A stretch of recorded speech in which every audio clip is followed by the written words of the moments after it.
Isang mapagpalang araw na naman sa atin lahat mga idol. Andito tayo sa bukid dahil nagpapatubig tayo sa mga tanim natin na mais. Minumonitor natin dahil sobrang hangin dito ngayon nagpatubig tayo kagabi. Kaya baka matutumba yung mga tanim natin mais. Kaya ayan mga idol, papakainin natin tong mga alaga natin. Para kahit hindi na tayo pupunta dito mamaya, bibigyan na natin sila ng pagkain dahil magtatanim pa tayo ng kamatis. May tumubo na kamatis na hindi ko na naitanim-tanim, malalaki na, kaya sakripisyo ko na itatanim ngayon dahil yun nga, nagpapatubig tayo dito sa ating maisan. Titignan natin mamaya yung nauna natin na mais na ikinontent ko noon, namunga na at pwede na itong ihawin o lutuin. Ayan mga idol. Ayan. Dumadami na naman tong mga alaga natin mga idol. Dahil bumalik tayo dito sa bukid. At nadagdagan pa. Magtatanim tayo dito sa mga taniman ni Papa. Dahil medyo humihina na siya. Kaya tayo muna ang magtanim. Ayan mga idol, oh.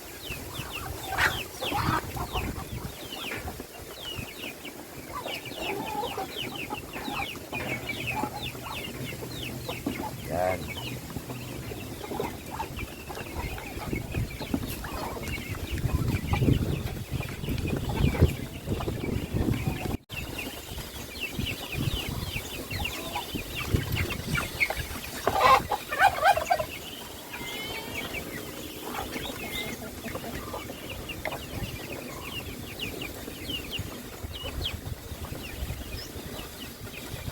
Ito mga idol, pag naubusan ng inumin ng mga alaga natin pato, ganyan naubusan, huwag natin biglain na painumin. Kasi pag binigyan natin ng marami, ito iinom at iinom ng marami hanggat hindi na siya makahinga. Kaya nakikita nyo yung mga alaga nyo sisi, kung minsan bigla-bigla na lang silang matutumba na kabibigay lang ng tubig, pagkatapos balikan mo, tumba na sila. Kasi maharangan yung labasan ng hangin dahil sobrang busog sa tubig. Yan, mga idol.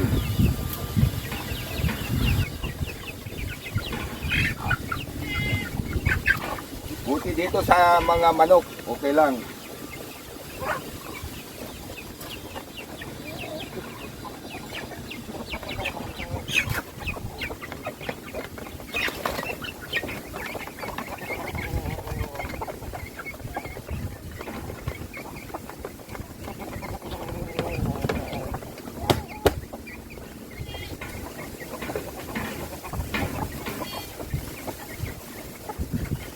Ayan mga idol, oh. Mamaya bigyan lang natin sila ng kunting tubig, yung makainom lang. Saka natin bibigyan ulit sila mamaya ng maraming tubig. Kasi sa laki na nito mga idol, marami na silang maiinom. Kaya dahil maliit itong kulungan nila mga idol, dahil malapit ko na rin silang pakawalan, dalawang beses ako magpalit ng tubig pero naubusan pa rin. Ayan, ito mga manok, yung inumin nila kahit dalawang araw okay lang. Ayan mga idol, may sisipa tayo dun na kapipisa lang. Ayan, medyo nangingitlog na rin itong mga papisa natin na Muscovy. Ayan, namumula-mula na yung mga pisngi nila. Ayan. Ayan, at pupunta na tayo mga idol at magtatanim tayo ng kamatis dahil malaki na yung mga kamatis na punla natin. Ayan, ito yung pinapatubigan natin na mais mga idol. At napatubigan natin yung mga iba kagabi. Pero delikado sobra tong hangin. Ayan. Matutumba kasi yan. Pero okay, medyo okay na dahil nakabunga na siya. Hinihintay lang na pwede na. Kaya ayan, kahit medyo matumba. Hindi katulad ng mga hindi pa namunga, mahihirapan na mamunga pag natumba.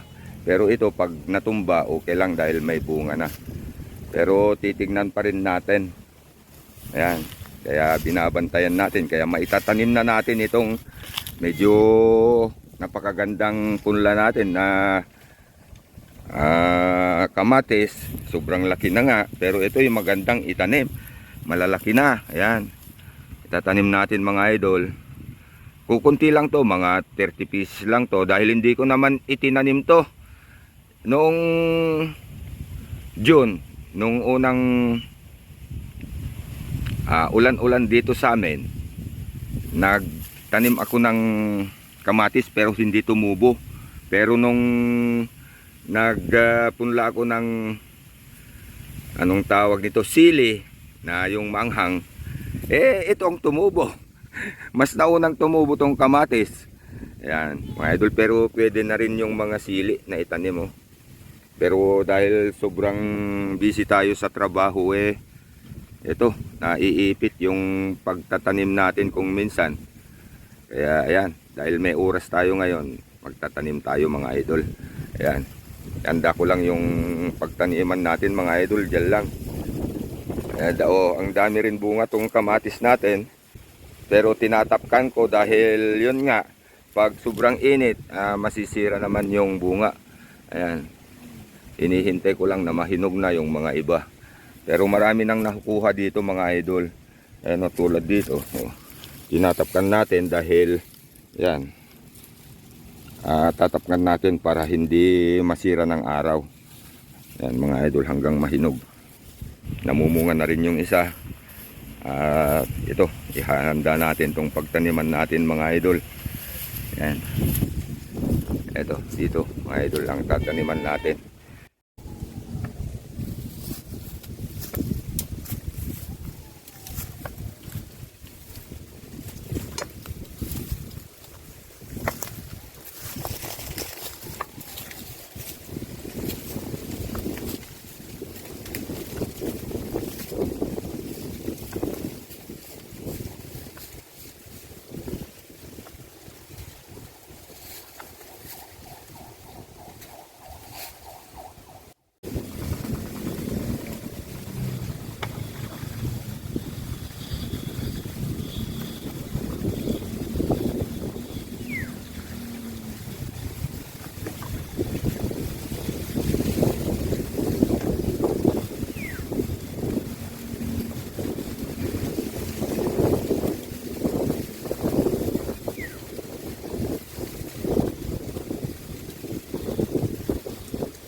Ayan, may mabubunot yung lupa. Napakaganda dahil may ugat na.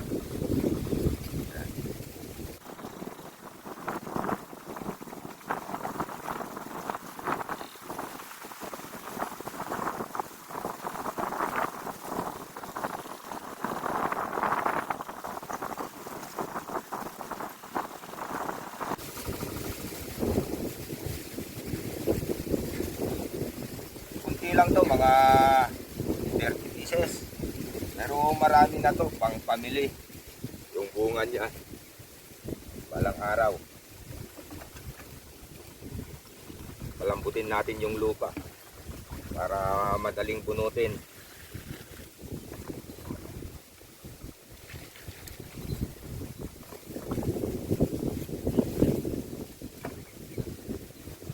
Hindi na masira yung ugat. Kaya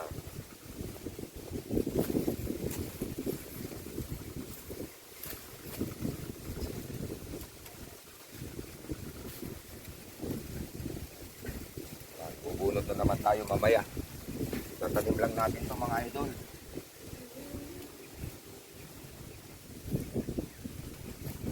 Tatanim muna natin to.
Ayan mga idol, naitanim na natin yung pula. Ayan, punta na tayo sa maisan. Titignan natin kung tapos na. Ayan. Tingnan din natin tong pinapatubigan natin mga idol na mais natin. Ang lalaking bunga oh. Ayan. Isang beses pa kasi na mapatubigan bago pwede. Ayan. Ayan o. Ayan o, tignan nyo o. May tubig-tubig na. Ito yung napatubigan na natin kagabi. Dahil gabi tayo magpapatubig na karamihan dahil may trabaho tayo mga idol. Kaya ayan. Kung minsan gabi, araw, pero kung ganito na, pwede na mga idol. Pwede nang iwan, hindi natin tinitignan, basta't iwan lang natin yung tubig na dumadaloy mga idol. Ayan, ito yung maisan natin na pinapatubigan natin ngayon. Ayan, isang katao yung mga mais natin mga idol, yung nagbungahan. Ayan. Ito yung patubig natin mga idol. Oh. Ayan. Medyo malalaki itong bunga ng mais natin dahil isang katao itong bunga niya, batog ulo. Ayan yung patubig natin. Tapos na lahat tong mga iba na pinatubigan natin na mais. Ito na lang dahil kagabi tayo nagpatubig para hindi mahangin. Ayan. Oh, malalaki yung bunga oh. Pwede nang ihawin o ilaga itong mais natin, pero baka walang bibili ng ganon. Yun, patitigasin natin para patuyuin. Ayan mga idol, yung bunga ng mais natin. Ito yung pinakamaganda sana na ilaga o iihaw. Yan, pero wala pa naman pumunta rito na tumingin. Kaya pinapatubigan pa natin ng isang beses para in case na hindi natin maibenta ng ganito na pang-ihaw o pang-nilaga, pwede natin itong patuyuin o ibenta na lang na butil ng mais. Yan. Yan mga idol. Ito yung maisan natin. Maraming mas maliit na tanim natin, yung kay tatanim lang isang buwan at saka 3 linggo. Pero maliliit pa, hindi pa namunga. Ayan.